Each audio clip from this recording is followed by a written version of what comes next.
Zero to hero के इस tutorial video में दोस्तों हम सीखेंगे कि कैसे एक स्टॉक का हम चयन करें, लंबे रिस्क टू रिवार्ड रेशियो की तरफ प्रॉफिट की कमाने की संभावना को बढ़ा सकें।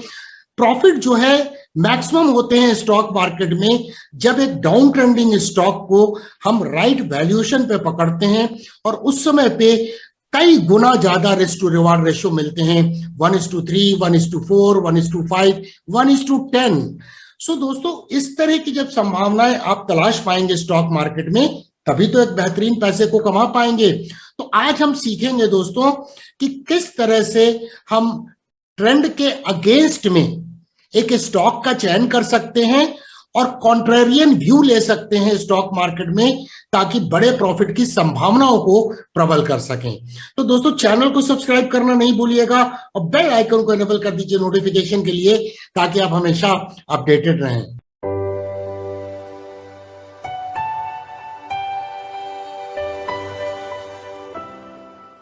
दोस्तों, आज जो हम स्ट्रैटेजी सीखने जा रहे हैं, ट्रेडिंग अगेंस्ट द ट्रेंड, तो उसे दोस्तों कॉन्ट्रेरियन ट्रेडिंग स्ट्रैटेजी कहा जाता है और इस नाम से इसे दुनिया भर में जाना जाता है। तो आज दोस्तों हम स्टेप बाय स्टेप आपको एक स्टॉक मार्केट के जो बिगिनर्स हैं उन्हें बताना चाहेंगे कि किस तरह से हम स्टेप्स को फॉलो करके एक ट्रेडिंग स्ट्रैटेजी को बना सकते हैं। पहले मैं आपको बता दूं कि जीरो टू हीरो के ट्यूटोरियल सीरीज का ये 110वां एपिसोड है दोस्तों। हर सप्ताह एक नए ट्यूटोरियल जीरो टू हीरो के प्लेलिस्ट में डाले जाते हैं दोस्तों। तो इस बात के ऊपर में वीडियो में इमीडिएट लाइक तो बनता है दोस्तों। आपने सुना होगा कि बहुत सारे फेमस लोग हैं दुनिया भर में जो कॉन्ट्रेरियन ट्रेडर के रूप में या इन्वेस्टर्स के रूप में जाने जाते हैं। उनमें से पहला नाम आता है वॉरेन बुफे का, जो शायद इस प्लेनेट अर्थ के सबसे सक्सेसफुल एक इन्वेस्टर के रूप में जाने जाते हैं। वो स्टॉक को तभी खरीदते हैं जब स्टॉक मार्केट में बुरी तरह से पिट चुका है, लेकिन बिजनेस का फंडामेंटल साउंड नजर आ रहा है। इसके अलावा दोस्तों, रीसेंट टाइम में कीथ गिल करके हैं जिन्होंने $53,000 को कन्वर्ट किया $50 मिलियन में एक स्टॉक में, इसी स्ट्रैटेजी के तहत में ट्रेडिंग स्ट्रैटेजी को बना के। तो इसलिए अंत तक देखिएगा दोस्तों वीडियो को, तब कॉन्सेप्ट की क्लैरिटी आएगी। इसके अलावा दोस्तों, जॉर्ज सोरोस जो दुनिया के एक माने जाने ट्रेडर है, इनके ऊपर में मैंने एक वीडियो भी बनाया था। Probably historically is one of the best trader the world has seen ever. And दोस्तों, इन्होंने इसी ट्रेडिंग स्ट्रैटेजी के तहत में और $2 बिलियन का प्रॉफिट कमाया था।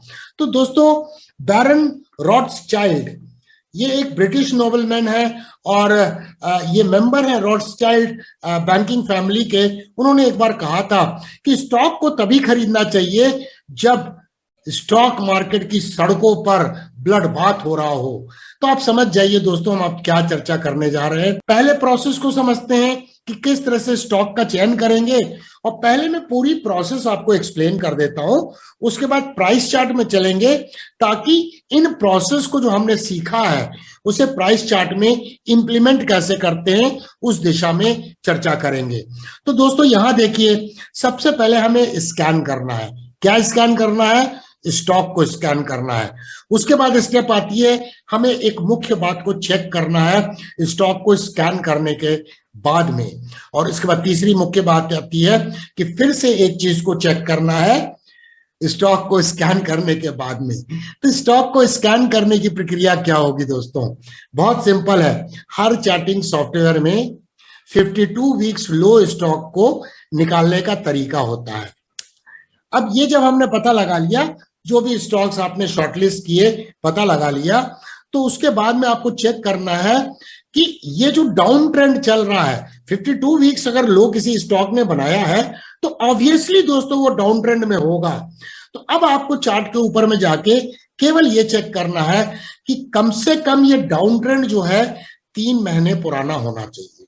कम से कम ये स्टॉक जो है 3 महीने से या उससे अधिक समय से ये डाउन ट्रेंड में रहना चाहिए। तो अब चेक करना है इसके ब्रॉड फंडामेंटल्स को। ब्रॉड फंडामेंटल्स में कंपनी कैसी है, इसका प्रोडक्ट्स क्या है। दोस्तों बोला जाता है ना स्टॉक मार्केट में, उस कंपनी के स्टॉक में कभी निवेश ना करें जिसका प्रोडक्ट्स आपको समझ में ही नहीं आता है। तो पहले तो प्रोडक्ट्स के बारे में जानकारी होना चाहिए, तभी एक आइडिया लगता है कि कंपनी का बिजनेस पोटेंशियल क्या हो सकता है। उसके बाद उसके वैल्यूएशन को चेक कर ले, पास्ट परफॉर्मेंस को देख ले, फाइनेंशियल पोजीशन एनालिसिस कर ले, कंपनी की डेट इक्विटी रेशियो क्या है, कंपनी का असेट वर्सेस डेट क्या है, और मैनेजमेंट कैसा है, मैनेजमेंट एक्सपीरियंस्ड है कि नहीं है, बोर्ड ऑफ डायरेक्टर्स एक्सपीरियंस्ड है कि नहीं है। ये सब बातों की जब पुष्टि हो गई कि यस फंडामेंटली साउंड बिजनेस नजर आ रहा है ब्रॉड फंडामेंटल्स के आधार पर, तो दोस्तों अब आगे बढ़ने का वक्त आ गया है और अब प्रोसेस आ गया टेक्निकल एनालिसिस। हम सेलेक्ट करेंगे अब टेक्निकल एनालिसिस प्रोसेस को, और टेक्निकल एनालिसिस प्रोसेस में हम डेली प्राइस चार्ट का इस्तेमाल करेंगे। इसके बाद दोस्तों हम उसके ऊपर में रेजिस्टेंस की ट्रेंड लाइन खींचेंगे, और उसके बाद दोस्तों उसके ऊपर में हम अलर्ट सेट कर देंगे। As simple as that friends. हमें बार बार वो चार्ट को देखते नहीं रहना है कि मार्केट ऊपर जा रहा है, मार्केट नीचे आ रहा है, कोई मीनिंग नहीं है दोस्तों। मार्केट को जो करना है करेगा। हमारे मार्केट में चार्ट को देखने से, टर्मिनल्स को देखने से मार्केट अपना विचार परिवर्तित नहीं करेगा, ये पक्का मान के चलिए। तो मार्केट आपने अगर एक बार अलर्ट सेट कर दिया ब्रेकआउट के लिए, अलर्ट ट्रिगर हो जाएगा तो आपको चार्ट में उसका नोटिफिकेशन मिल जाएगा। इसके बाद दोस्तों ब्रेकआउट होने के बाद जल्दीबाजी ना करें कि उसमें एंट्री करना है। यस दोस्तों, हमारे में वो हमेशा तलब रहती है कि कहीं मेरा मौका ना निकल जाए, कहीं मेरा मौका ना निकल जाए। इसको हमें खत्म करना होगा दोस्तों। उसके बाद हमें वेट करना है कि स्टॉक थोड़ा सा बोरिंग टेरिटरी में चला जाए और लगने लगे अरे ये तो ब्रेकआउट भी हुआ लेकिन ऊपर ही नहीं जा रहा है, ऊपर ही नहीं जा रहा है, ये तो वहीं वहीं पे घूम रहा है। ऐसी जब आप में विचार आने लगे तो वो सही स्टॉक आपने चुना है, ये पक्का मान के चलिए। तो वेट करें उसके कंसोलिडेशन का। ब्रेकआउट के बाद में 5 दिन या उससे अधिक का कंसोलिडेशन होना बहुत जरूरी है, जिसे हम टाइम करेक्शन बोलते हैं। प्राइस ऑसिलेट करती रहेगी और ये बोरिंग टाइप का कंसोलिडेशन मार्केट में हम देखेंगे। उसके बाद दोस्तों जब इस बोरिंग कंसोलिडेशन का ब्रेकआउट हो जाए और ये कंफर्म हो जाता है तब कि ये एक बोरिंग कंसोलिडेशन था, ये टाइम करेक्शन था, ना कि प्राइस करेक्शन था। और जब ये ब्रेकआउट हो गया दोस्तों तो हमें वॉल्यूम को चेक कर लेना है, जो हर ब्रेकआउट में हम करते हैं। और उसके बाद जो ब्रेकआउट कैंडल है उसके हाई के ऊपर में जो मल्टीप्लाइंग फैक्टर आपको सिखाया गया है जीरो टू हीरो के वीडियोस में, तो पूरे वीडियोस को देखते रहिए ताकि तब कोई भी इंपॉर्टेंट चीजों को मिस ना करें और आप स्टेप बाय स्टेप सीख सकें सब्जेक्ट को। और उसके ऊपर में आपको buy limit stop order GTT order create कर देना है। वो ट्रिगर हुआ तो आप ट्रेड में होंगे, ट्रिगर नहीं हुआ तो कहानी खत्म। अब उसके बाद दोस्तों स्टॉप लॉस कहां फिक्स करेंगे। इनिशियल स्टॉप लॉस एक लंबी दौड़ के स्टॉक के लिए बहुत इंपॉर्टेंट होता है। ये स्ट्रैटेजी बनाना मार्केट में बाई करने के पहले ये स्ट्रैटेजी इन प्लेस होना चाहिए। अगर हमें स्टॉप लॉस कहां लगाना है दोस्तों यही पता नहीं रहेगा तो हम रिस्क मैनेजमेंट, मनी मैनेजमेंट, कितनी क्वांटिटी उस स्टॉक की खरीदनी है, पोजीशन साइजिंग क्या करनी है, इसकी जानकारी कैसे निकलेगी, हम कैसे कैलकुलेट करेंगे। तो कई बार जब चैनल के ऊपर में लोग मुझसे पूछते हैं कि सर मैंने इस पे स्टॉक खरीदा और अब यहां पर नीचे चला गया है तो मुझे क्या करना चाहिए, तो मेरे पास मैं क्लूलेस हो जाता हूं। मैं क्लूलेस इसीलिए हो जाता हूं कि इस बंदे ने या बंदी ने इस स्टॉक को खरीद तो लिया है लेकिन कोई पोजीशन साइजिंग, रिस्क मैनेजमेंट या मनी मैनेजमेंट का इसमें एलिमेंट नहीं है। इसी कारण से ये एक दर्शक की तरह उस स्टॉक के चार्ट को देख रहा है, प्राइस को देख रहा है और कुछ कर नहीं पा रहा है। ऐसी गलती ना कीजिए दोस्तों। ट्रेडिंग बंद कर दीजिए, इन्वेस्टमेंट बंद कर दीजिए। पहले जीरो टू हीरो के प्लेलिस्ट के सारे वीडियो को जीरो टू हीरो 1 से चालू करके स्टेप बाय स्टेप देखिए, या कोई मार्टिन जे प्रिंग की किताब है, विलियम ओनील की किताब है, हमने वो भी ट्यूटोरियल बनाया है जीरो टू हीरो में। अगर आपको वीडियोस देने में परेशानी होती है तो बुक्स खरीदिए, बुक्स पढ़िए, लेकिन सीखने के बाद इस मैदान में उतरिए क्योंकि ये प्रोफेशन बहुत रिस्की है। जब हम नहीं जानते हैं तो और भी रिस्कों को इनवाइट करते हैं। तो दोस्तों स्टॉप लॉस हम कहां फेस करेंगे? जब मार्केट डाउन ट्रेंड में है और लोअर लो बनाने की प्रक्रिया जिस जगह पे समाप्त की, जो उसने लो पॉइंट को क्रिएट किया है, उस पॉइंट से 3 ATR नीचे हमारा स्टॉप लॉस होगा। 3 ATR क्यों दोस्तों? हम मार्केट नॉइजेस में अपने स्टॉप लॉस को उड़ना नहीं देना चाहते हैं, क्योंकि हमारा स्टॉप लॉस रॉक सॉलिड होना चाहिए, ताकि हम क्वांटिटी तो थोड़ा कम खरीद पाएंगे दोस्तों। हमारी पोजीशन साइज में क्वांटिटी तो कम आएगी, क्योंकि यहां पर हम many folds risk to reward ratio की बात कर रहे हैं। तो ये स्टॉप लॉस हो गया। इसके बाद जब भी प्राइस आपके फेवर में 10% ऊपर चली जाए आपकी एंट्री प्राइस से, तो आपका स्टॉप लॉस चेंज हो जाएगा, और आपका स्टॉप लॉस हो जाएगा जिस प्राइस पर आपने बाई किया है उस स्टॉक को, वो आपका स्टॉप लॉस हो जाएगा। इससे क्या हुआ दोस्तों? लंबे पैसे कमाने के लिए अब आप तैयार हैं, ट्रेंड को राइट करने के लिए, और ये चिंता आपके दिमाग से खत्म हो गई कि अब इस ट्रेड में मुझे नुकसान होगा।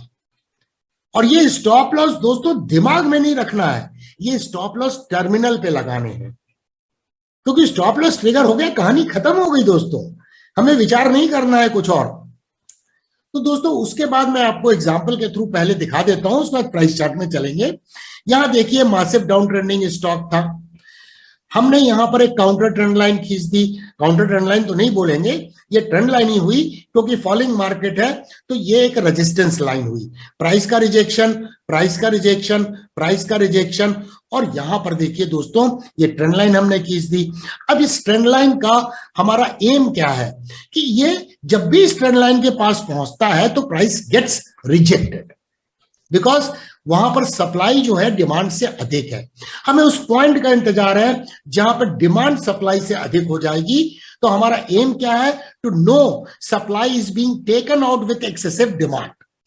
अब दोस्तों आगे बढ़ते हैं। तो यहां पर देखिए इस ट्रेंड लाइन को जो हमने ड्रॉ किया, इस पे हमें केवल एक अलर्ट सेट कर देना है ऑन द चार्ट, और देखिए ये अलर्ट ट्रिगर जैसी होगा तो आपको अपने चार्ट पर नोटिफिकेशन आ जाएगा। और यहां देखिए ये ब्रेकआउट कैंडल है, क्योंकि यहां मार्केट में लोअर लो बनाने की प्रक्रिया समाप्त हुई और मार्केट एग्जॉशन हो गया, डाउनसाइड मोमेंटम का डिमिनिशिंग इफेक्ट हो गया, मोमेंटम डाउनसाइड का समाप्त हो गया।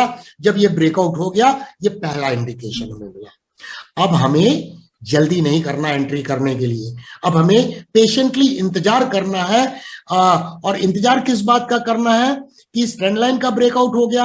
अब इस ट्रेंड लाइन का ब्रेकआउट हो गया तो हमें क्या चेक करना है? हर ब्रेकआउट ट्रेडिंग स्ट्रेटजी में एक चीज बड़ी कॉमन है दोस्तों, कि हमें वॉल्यूम को चेक करना है कि वॉल्यूम में इंक्रीज हुआ है कि नहीं हुआ है, ताकि मार्केट के एक्सटेंट ऑफ पार्टिसिपेशन को पता लगा सके कि ब्रेकआउट जो हुआ है वो वैलिड है कि नहीं है। बाद आता है नेक्स्ट स्टेप कि एक बोरिंग कंसोलिडेशन की शुरुआत होगी। यहां ब्रेकआउट हुआ, अब देखिए स्टॉक कंसोलिडेट कर रहा है और इर्द गिर्द घूम रहा है एक सर्टेन प्राइस पर।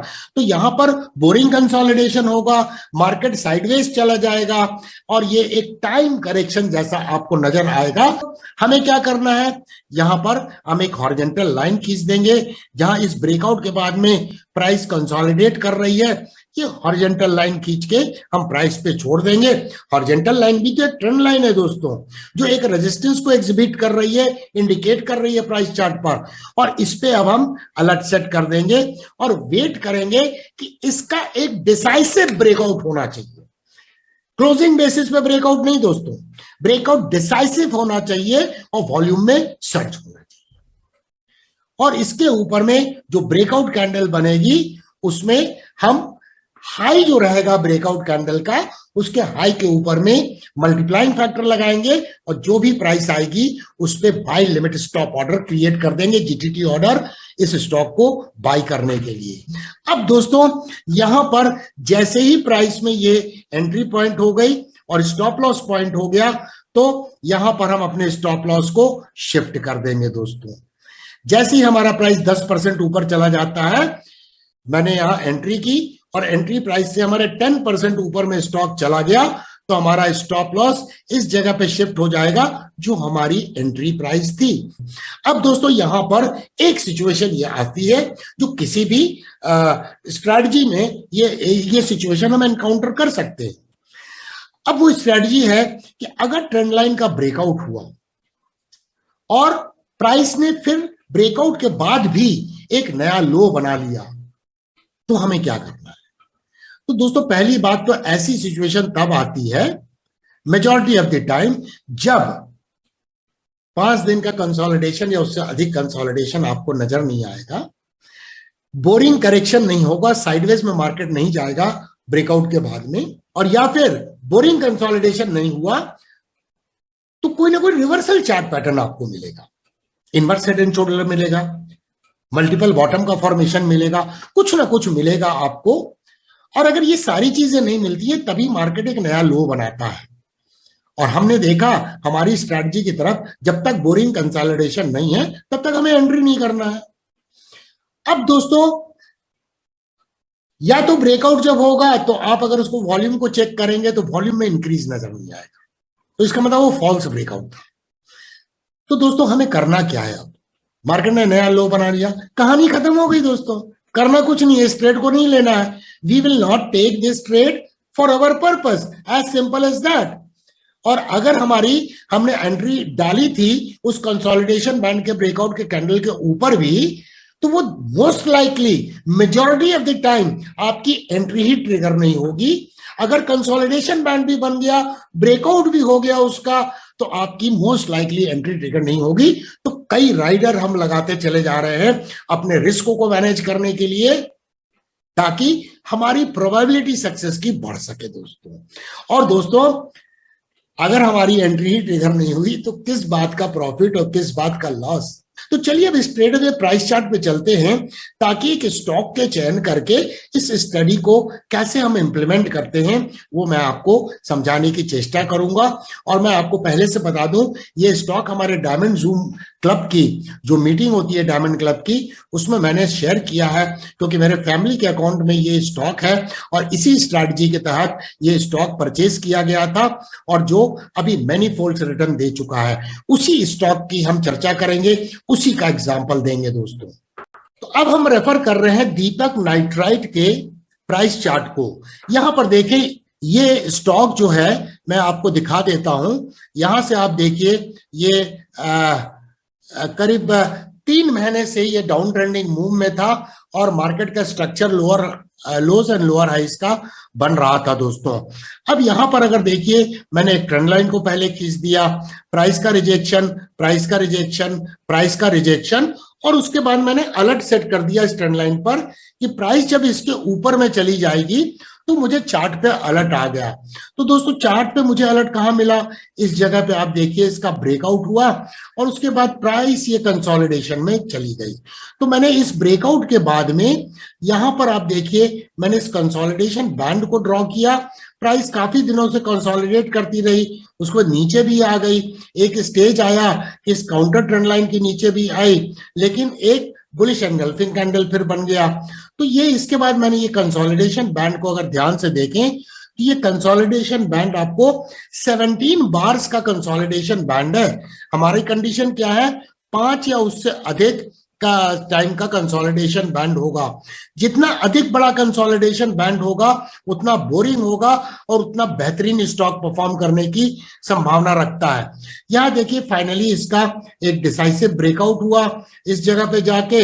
अब यहां पे हमें ट्रेडिंग स्ट्रैटेजी बनाने के पहले एक बार वॉल्यूम चेक करना है। यस, वॉल्यूम में भी एवरेज वॉल्यूम से बहुत अधिक वॉल्यूम था और वॉल्यूम में सब्सटैंशियल सर्ज देखा गया ब्रेकआउट कैंडल पर। अब इस ब्रेकआउट कैंडल की जो हाई थी वो 244.75 थी, हमने मल्टीप्लाइंग फैक्टर लगा दिया तो ये आ गया 245.6। इस पे हमने जीटीटी ऑर्डर क्रिएट किया और अगले दिन देखिए हमारा बाय लिमिट स्टॉप ऑर्डर जो जीटीटी ऑर्डर था वो ट्रिगर हो गया और मैं ट्रेड में आ गया। अब स्टॉप लॉस तो कैसे लगाना है, स्टॉप लॉस हमने तय किया। ये देखिए लोएस्ट पॉइंट हमको यहां नजर आ रहा है जब मार्केट डाउन ट्रेंड में था, तो लोएस्ट पॉइंट था 204.6। तो एक देखिए करेक्शन कितना बड़ा हुआ, 33% का डाउन था इस स्टॉक में, तो हमारा स्टॉप लॉस कितना निकला, हमने 204.6 से 3 एटीआर, अगर एटीआर के इंडिकेटर को आप देखेंगे तो उसकी जो वैल्यू है उसके अकॉर्डिंगली ये 3 एटीआर मैंने माइनस कर दिया तो 181 पे मेरा स्टॉप लॉस आया। इसका मतलब मैं रिस्क कितना ले रहा हूं, 245.6 माइनस 181, ये हमारे रिस्क पर शेयर हो गया जो मैं इच्छुक हूं इस स्टॉक में लेने के लिए। अकॉर्डिंगली मैं पोजीशन साइजिंग करूंगा और क्वांटिटी कितनी बाई करना है कैलकुलेट कर लूंगा, उसको भी जीरो टू हीरो के वीडियो नंबर 31 में आपको सिखाया गया है। अब दोस्तों यहां देखिए, जैसे ही प्राइस 10% ऊपर गई, यहां पे 10% की वैल्यू मैंने चार्ट पे मार्क कर दी, उस पर भी अलर्ट सेट कर दिया कि जब भी 10% के ऊपर में जाएगी तो वहां पे मुझे एक अलर्ट आना चाहिए। और यहां तो बाकी तो जीटीटी ऑर्डर क्रिएट कर दिया मैंने, उस समय पे मैंने कोई टारगेट नहीं लाया, केवल एक स्टॉप लॉस का ऑर्डर ट्रिगर डाल दिया और टर्मिनल पे। अब यहां पर देखिए क्या हुआ, 10% पे पहुंचा प्राइस तो 270.2 पे पहुंच गई प्राइस। मैंने अपने बाय लिमिट स्टॉप ऑर्डर को जो था वो 245.6, मतलब जिस प्राइस पे मैंने बाई किया था उस पे मैंने अपने स्टॉप लॉस को 181 से ऊपर शिफ्ट कर दिया। अब दोस्तों क्या हो गया कि अब मैंने ये इंश्योर कर लिया कि इस स्टॉक में मुझे लॉस नहीं होगा, या तो प्रॉफिट कम होगा या प्रॉफिट अधिक होगा या नो लॉस नो प्रॉफिट होगा। अब देखिए स्टॉक ऊपर चला गया। वैसे तो मैं आपको बता दूं दोस्तों, इसमें मैंने पिरामिड इन्वेस्टिंग स्ट्रैटेजी अडॉप्ट की थी, और पिरामिड इन्वेस्टिंग स्ट्रैटेजी कैसे अडॉप्ट करते हैं उसके लिए भी जीरो टू हीरो के प्लेलिस्ट में आपको वीडियो मिल जाएगा। आज क्या प्राइस चल रही है उसे आप जाके देखिए। अब केवल ट्रेंड को राइट करना है और रिस्क को मैनेज करते चले जाना है ताकि एक प्रॉफिट को भी प्रिजर्व कर सके। और आप जानते नहीं है कि स्टॉक मार्केट में स्टॉक कहां तक जा सकते हैं, कितना गुना प्रॉफिट दे सकते हैं रिस्क के कंपैरिजन में। तो दोस्तों मैं आशा करता हूं कि आपको ये किस तरह से ट्रेड करते हैं डाउन ट्रेंडिंग मार्केट में और अपनी पोजीशन को क्रिएट करते हैं। अल्टीमेटली दोस्तों अगर आप यहां पर इस स्ट्रैटेजी में एंटर नहीं करते और ये जब higher highs and higher lows का फॉर्मेशन करने लगा तो न्यूज में बहुत सारी बातें आने लगती हैं स्टॉक के बारे में, और तब आप स्टॉक का पीछा करने लगते हैं और हायर प्राइस पे खरीदते हैं तो रिस्क टू रिवार्ड रेशियो आपको प्रॉपर नहीं मिलता है। तो दोस्तों वीडियो को ढेर सारा लाइक दीजिएगा और आपके कमेंट्स का हमें कमेंट सेक्शन में इंतजार होगा दोस्तों। इसके अलावा शेयर करें, चैनल को सब्सक्राइब करें और बेल आइकन को हिट कर दें नोटिफिकेशन के लिए, ताकि आप हमेशा अपडेटेड रहें। देखने के लिए धन्यवाद। Thank you very much for watching. फिर मिलेंगे दोस्तों अति शीघ्र।